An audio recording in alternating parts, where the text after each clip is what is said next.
ॐ नमो भगवते वासुदेवाय।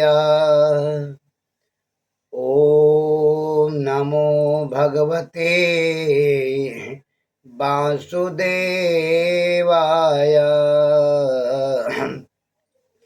गोविंद हरे गोपाल हरे गोविंद हरे गोपाल हरे।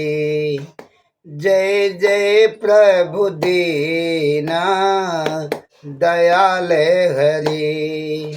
जय जय प्रभु दीना दयाल हरे। गोविंद हरे गोपाल हरे। जय जय प्रभु दीना दयाल हरि। जय जय श्री राधे। जय जय श्री राधे। आइए चलते हम लोग श्रीमद् भागवत महापुराण के षष्ठम स्कंद के चौथे अध्याय में, जहाँ पे हम लोग दक्ष के द्वारा भगवान की स्तुति और भगवान का प्रादुर्भाव के बारे में जानेंगे।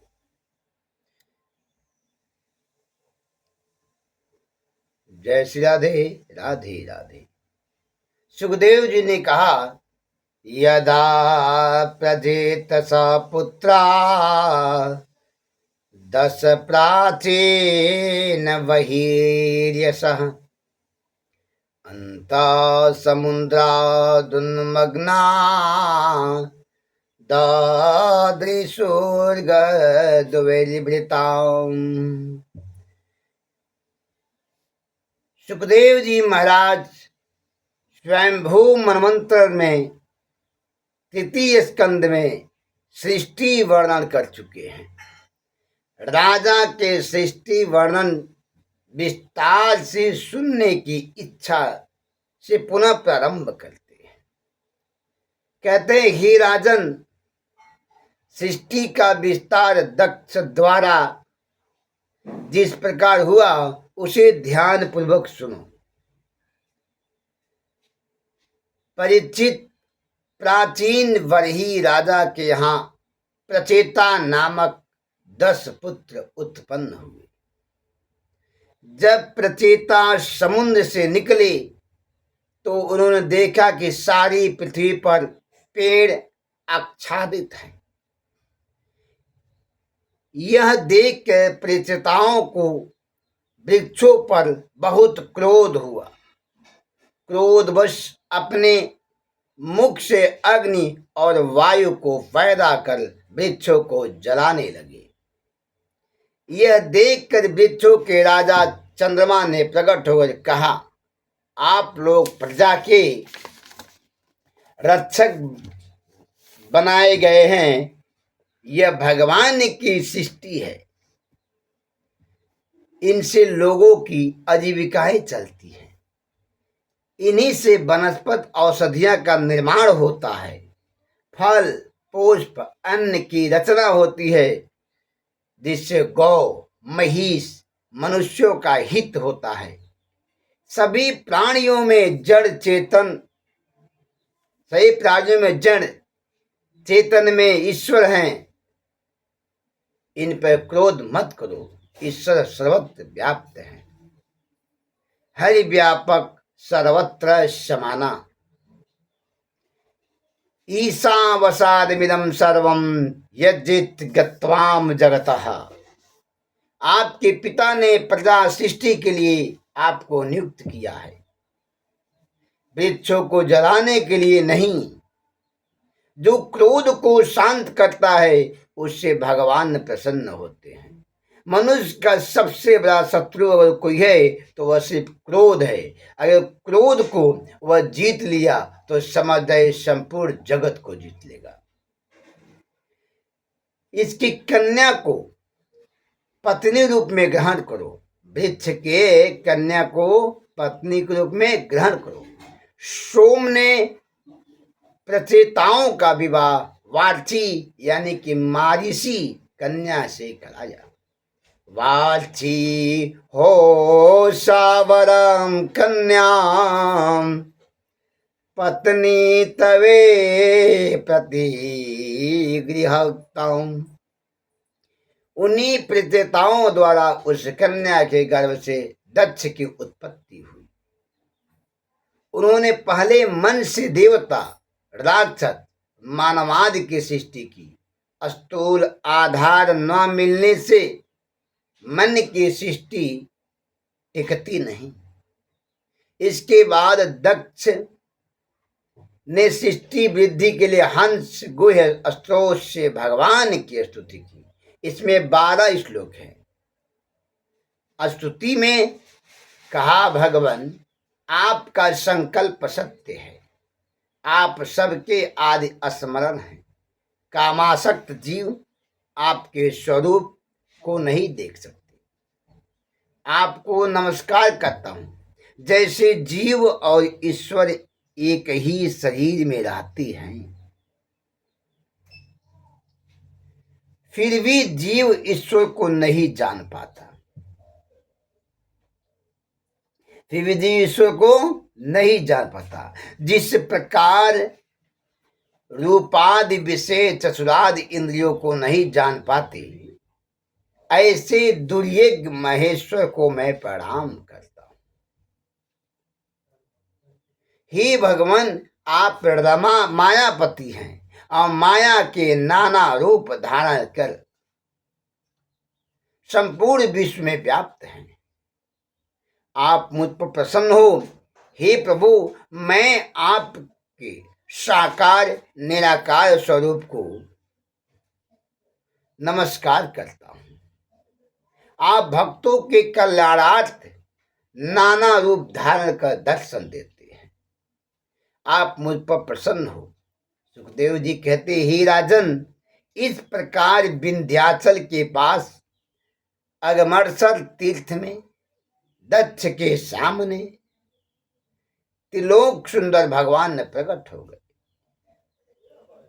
दक्ष विह्वल हो चरणों में गिर गए। भगवान ने कहा, दक्ष, तुम सिद्ध हो चुके हो। तुम्हारी इस तपस्या से संसार की वृद्धि होगी। मैं बहुत प्रसन्न हूं। मैं स्वयं सृष्टि वृद्धि चाहता हूं। तुम पंचजन प्रजापति की असक्नी कन्या को पत्नी के रूप में स्वीकार करो। इससे मैथुन धर्म से सृष्टि की वृद्धि होगी। इते युक्त्वा मिश्रितयस्यं भगवन् विश्वभावनः स्वप्नोपलाप्त इव तत्तैवादर्थ हरि। सुखदेव जी कहते हैं, विश्व के जीवन दाता भगवान श्री हरि यह कहकर दक्ष के सामने ही इस प्रकार अंतर ध्यान हो गए, जैसे स्वप्न में देखी हुई वस्तु स्वप्न टूटते ही लुप्त हो जाती है।